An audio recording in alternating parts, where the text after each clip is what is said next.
Dear students, I welcome you all to your educational channel, Learn and Educate.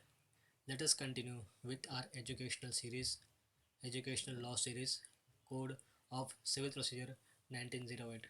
In the past lectures, we have understood about questions to be determined by a court executing decree. Section 47 deals with questions to be determined by the court executing the decree. Section 48 repealed. Section 48 was execution barred in certain cases, repealed by the Limitations Act 1963. Transferees and legal representatives. Section 49. Transferees. Section 50. Legal representative. Under the heading Power in under the heading Procedure in Execution. Under the heading Procedures in Execution, the power of the courts to enforce execution. Section 51 deals with power of court to execute to enforce the execution, subject to such conditions and limitations as may be prescribed. The court may, on the application of decree holder, the court will, on the application of the decree holder, order execution of the decrees. A. By delivery of any property specifically decreed, by the delivery of any property specifically applied, decreed, which is cause of action, subject to conditions. B. By attachment and sale or by sale without attachment of the property. First of all, by attaching the property and sale of the property, or without attachment of any property, sale. C. By arrest and detention in prison for such period not exceeding the period specified in section 58. By arrest and detention in prison for such period not exceeding the period specified in section 58, where arrest and detention is permissible under where arrest and detention is permissible under that section. Arrest and detaining in the prison for such period which is not exceeding the period specified in section 58, where arrest and detention is permissible under that section. D. By appointing a receiver. By appointment as a receiver, the power of the court for execution will be satisfied on the application of the decree holder. E. In such other manner as the nature of the relief granted may be required. In any such manner as the nature of the relief granted will require, subject to the conditions and limitations as may be prescribed by the court on an application made by the decree holder, the order executing of the decree. A. By delivery of the property specifically declared, by attachment and sale, or by sale without attachment of any property. C. By arrest and detention in prison for such a period not exceeding a period as specified in section 58, where arrest and detention is permissible under that section. By appointing a receiver in such a manner as the nature of the relief granted may require, where provided that where the decree is for the payment of money, execution by detention in prison shall not be ordered unless after giving the judgment debtor an opportunity of showing cause why he should not be committed to prison. The court, for reasons recorded in writing, will be satisfied. A.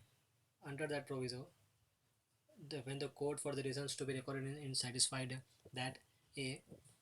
That the judgment debtor with the object or effect of obstructing or delaying the execution of the decree, that the judgment debtor has the object of obstructing the delay of delaying in the execution of the decree, 1 is likely to abscond or leave the local limits of the jurisdiction of the court, where the judgment debtor, when the court is of the opinion that the judgment debtor is likely to leave, is abscond, to run away from the jurisdiction of that court, or 2 has, after the institution of the suit in which the decree was passed, dishonestly has transferred, concealed, or removed, dishonestly transferred, concealed, or removed any of his property, or committed by any other act of bad faith in relation to his property. He has instituted a suit, he has filed a suit in which the decree was passed, dishonestly transferred or concealed or removed, dishonestly disposed of his property, just to move away from the trial, to escape from the trial of the execution of the court with a bad faith with respect to his property. B.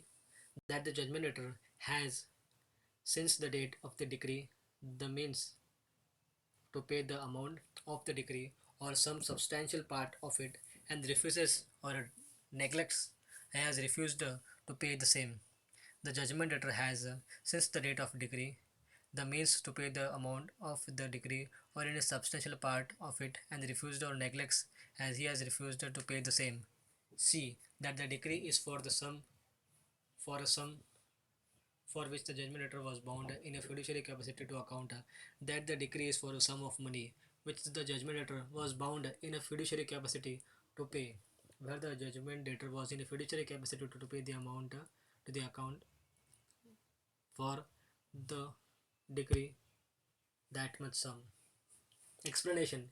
In calculation of the means of judgment debtor for the purpose of clause B, where he shall be left out of account any property which he has by or under any law or custom having the force of law for the time being in force, is exempt from attachment in execution of decree. He is exempted from attachment in execution of decree under the clause B, where the judgment debtor has, since from the date of the decree, the means to pay the amount of the decree or some substantial part thereof it and refuses to neglect or refuse to pay the same. Section 52. Enforcement of decree against legal representatives. Subsection 1. Where a decree is passed against a party as a legal representative, where a decree has been passed against a party as the legal representative of the deceased person, and the decree is for the payment of money out of that property of the deceased, and the decree is subject to the payment has order for the payment of the money out of the property of the deceased judgment of the deceased judgment debtor, then it may be executed by the attachment and the sale of such property. It may be executed by attachment and sale of such property. Subsection 2.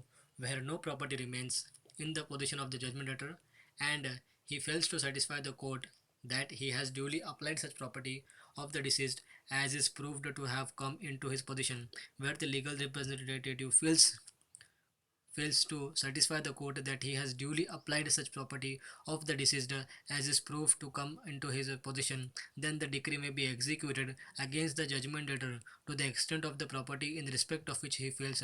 Then the decree will be executed against the judgment debtor up to that extent of the property with respect to which he fails as to satisfy the court in the same manner as if the decree has been against him personally. In this lecture, we have studied about procedure and execution. Section 51 deals with the power of court to enforce execution by delivery of the property, by attachment or sale, or by sale without attachment, by arrest and detention in prison for a period which not exceeding the period specified in section 58, and where the arrest and detention is permissible within that section with respect to then application made by the decree holder for the execution of decree by appointing a receiver any in such manner as the nature of the relief granted may be. Section 51a.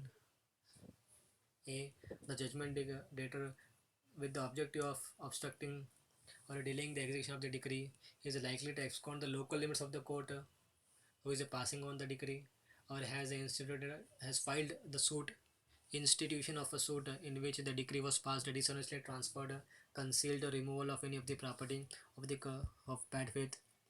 B51b. That the judgment debtor has had since the date of a decree has a means to pay or has refused to pay the certain amount, and that the decree is for a sum of money for which the judgment debtor was bound in a fiduciary capacity to pay. Section 52. Enforcement of the decree against the legal representative, where the decree is passed against the party as the legal representative of a deceased person and the decree is for the payment of the money out of the property of the deceased, and it may be executed by the attachment and sale of the such property, where no such property remains in the possession of the judgment debtor and he fails to satisfy the court that the legal representative has duly applied such property to the deceased as is proved to have come into his possession, the decree may be executed against the judgment debtor to the extent of the property in the respect of which he was failed to source to satisfy the court in the same manner as if the decree has been against